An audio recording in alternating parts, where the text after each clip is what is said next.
À l'instant T, c'est une très bonne saison.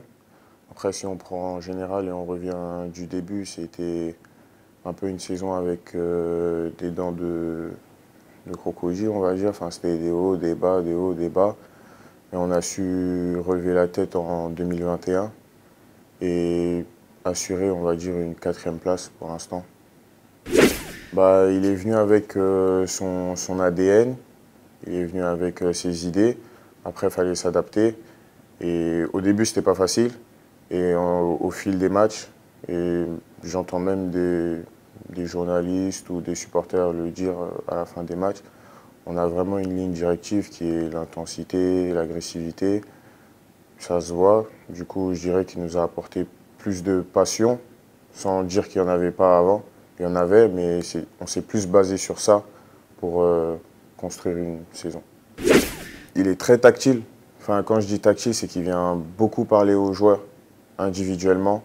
Collectivement, après, c'est le même message, mais pour ma part, il veut vraiment que je sois indéboulonnable au milieu de terrain. Il veut vraiment que je fasse le box-to-box, que j'équilibre vraiment l'équipe défensivement, offensivement. Il veut que je sois le premier défenseur, le premier attaquant.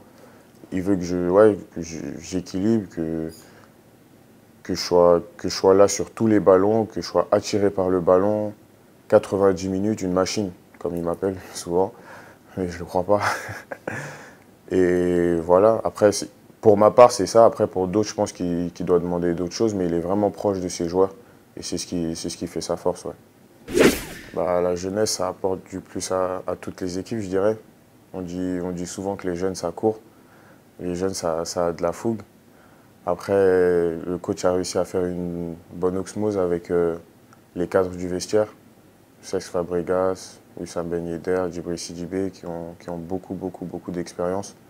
Et on retrouve ce mélange qui donne, entre guillemets, une bonne gueule à l'AS Monaco cette saison. Sans mentir, enfin, on est là pour dire la vérité, je dirais. Dans un premier temps, je me dis que Monaco, personnellement, ça peut être un défi, vu que au moment où j'y vais, il y a quand même des joueurs très expérimentés à mon poste. Donc je me dis, je vais me jauger, je vais voir. Et ensuite, dans un premier temps, je me dis, bon bah si je suis amené à jouer, ça va faire un jeune, voire deux jeunes sur 11. C'est bien, ce sera un bon tremplin. Et du coup, ça me donne encore plus envie d'y aller, je vais dire. Du coup, ouais, l'AS Monaco, pour les jeunes, c'est un tremplin, un gros tremplin.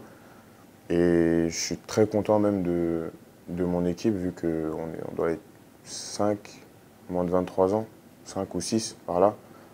Et ce qu'on fait sur le terrain, c'est agréable à voir. Bah, sur le plan individuel, c'est sûr que non, vu qu'on a eu un changement de coach en début de préparation. Du coup, toutes les cartes elles sont redistribuées. Personne ne peut s'attendre à jouer autant de temps. Personne. Du coup, il faut reprouver ce que j'avais pas fait. Il faut reprouver. Faut recommencer depuis le début. Et ça a marché pour moi. Mais c'est sûr que mon début de saison, il n'était pas très formidable. Je suis monté crescendo et pour le moment, je suis très content de ce que je fais. Ouais. Bah, franchement, tout est possible dans le foot, hein. On vient d'enchaîner 13 matchs, je crois, sans défaite, enfin avant la défaite de Strasbourg. Donc pourquoi pas refaire cette même série pour essayer de, déjà, dans un premier temps, sécuriser la quatrième place et ensuite voir plus haut.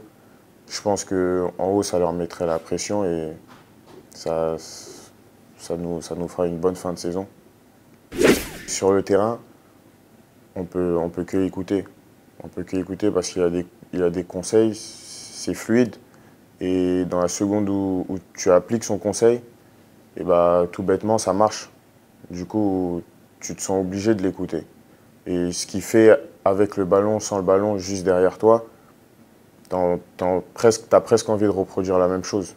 Du coup, tu le suis, tu fais comme lui. Il va en soin, tu vas en soin. Il va en salle, tu vas en salle. Il va sur le terrain 5 minutes avant, tu vas sur le terrain 5 minutes avant. Il en ressort 15 minutes après, tu en ressors 15 minutes après, tu le suis. Il n'y a qu'à voir sa carrière. Si si je le suis, si on me dit que faut que tu suives Cesc pour avoir sa carrière, bah, je le suis, enfin, je vais dormir chez lui, etc. Je pense qu'il y a un peu de hype sur nous. Après, on essaie d'avoir la tête sur les épaules. Mais le meilleur milieu de terrain, déjà, je pense pas. On peut faire mieux. Après, notre complémentarité, pardon, elle vient du fait qu'on a la même tranche d'âge, qu'on se comprend. Quand on est arrivé, on a signé ensemble. Du coup, on est resté un peu ensemble, enfin 2, 3 mois avant l'arrêt du Covid.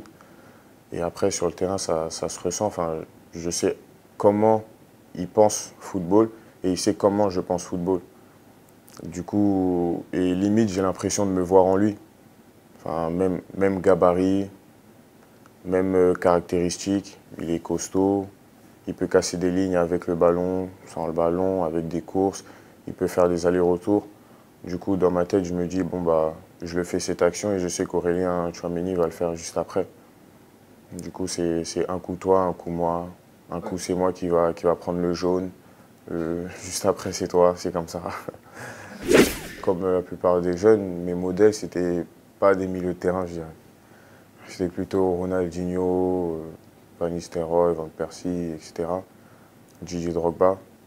Et après, au fur et à mesure, ouais, je me suis penché sur les milieux de terrain, mais je les ai pas pris comme modèle. Je me suis dit, ah tiens, lui, il fait ça, peut-être que si je peux le mettre dans ma palette, ça me donnera un plus. Du coup, Yaya Touré, Ndombele, surtout récemment Ndombele. Pourquoi? Bah, je sais pas si vous regardez les matchs de Tottenham, mais il joue pas comme un milieu de terrain basique. Récupération, c'est vers l'avant, il est constamment à la recherche de la passe vers l'avant, il casse des lignes, il contrôle son ballon, il joue à son rythme, il sait accélérer le jeu. Et franchement, c'est le milieu du futur.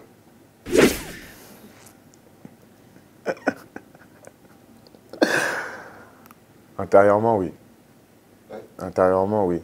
Après, pour les collègues, c'était autre chose. Je me suis fait un peu lyncher, mais pour ma part, individuellement, ouais. Parce que c'est quand même le club de la capitale.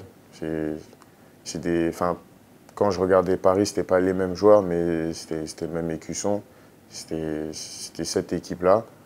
Et du coup, me retrouver moi face à eux et les battre, franchement, c'est quel plaisir.